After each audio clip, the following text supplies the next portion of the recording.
আপনাদের বিরুদ্ধে মামলা হয়েছে ডজনে ডজনে।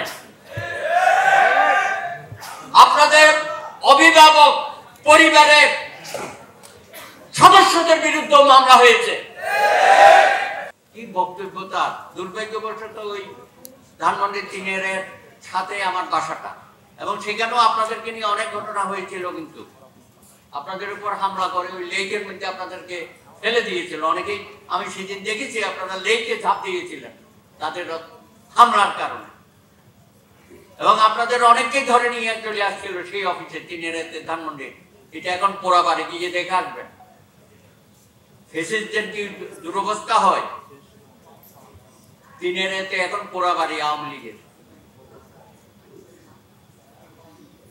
সেই আন্দোলনে আমার ভাই সাইদুর রহমান আছেন এখানে, নিরাপদ সড়ক ফাউন্ডেশনের উনি মহাসচিব, সঙ্গে আমাদের নায়ক ইলিয়াস কাঞ্চনও ছিলেন। তারাও সম্পৃক্ত ছিল অনেকভাবে। তারা সরকারকে বোঝানোর চেষ্টা করেছে দাবি দাবা, আপনাদের দাবি দাবাও তারা উপস্থাপন করেছে। কিন্তু শেষ পর্যন্ত এত পাগরম্যতার পরও যে আইনটি পাশ করলো, পুরোপুরি তো আপনাদের সাথে জাতির সাথে প্রতারণা করেছে। আরেকজনের কথা মনে আছে তো, সম্রাট শাহজাহান, আহারে কি হাসি দাঁত বের করে করে আপনাদের আন্দোলনকে নিয়ে কি রঙ্গরস টক শোতে, টেলিভিশনে। আর যখন একটা অ্যাক্সিডেন্ট হয়, যে পরিবারের সদস্যরা এই দুর্ভাগ্যজনক ভাবে মৃত্যুবরণ করেন, এক একটি হত্যাকাণ্ড এগুলো, এবং প্রত্যেকটা ঘটনায় সারা জীবনের জন্য পরিবারে নেমে আসে, সারা জীবনের জন্য একটা শোকাবহ অবস্থা আমরা দেখেছি বিভিন্ন সময়। এই আপনারাই কিন্তু পরবর্তী পর্যায়ে অনেকেই কোটা সংস্কার আন্দোলনে সম্পৃক্ত হয়েছেন। আপনারাই আবার সর্বশেষ এই জুলাই আন্দোলনে সামনের কাতারে দাঁড়িয়ে বুক পেতে দিয়েছেন, বুলেট এবং গুলিকে উপেক্ষা করে। আজকে আমাদের ফ্যাসিস্ট পালিয়ে গেছে, কিন্তু সরকারের যারা দায়িত্ব নিয়েছেন গত 1 বছরে এসব বিষয়ে তাদের কোনো মনোযোগ আছে বলে আমরা মনে করি।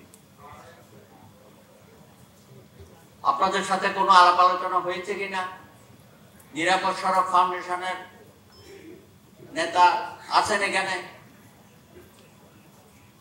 এইসব ব্যাপারে তাদের কোনো সুনির্দিষ্ট, এত কমিশন হয়ে গেল, ইউনূস সাহেব কমিশনের কোনো অভাব নাই। আপনি সড়ক পরিবহন নিয়ে তো একটা কমিশন করলেন না, আপনি একটা করলেন না শিক্ষা ব্যবস্থা নিয়ে, শিক্ষা কমিশন। আমাদের ভবিষ্যৎ কি?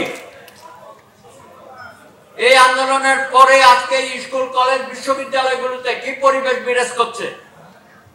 আমরা তো একটা নতুন বাংলাদেশ চেয়েছিলাম। আমাদের ছেলে মেয়েদেরকে আপনারা কাজে লাগাবেন, বিভিন্ন জায়গায় তাদেরকে স্বেচ্ছাসেবী হিসাবে দায়িত্ব দেবেন। প্রয়োজনে যারা পাশ করে বের হয়েছে তাদেরকে চাকুরিতে নিয়োগ দান করবেন। কিছুই করতেছেন না আপনারা।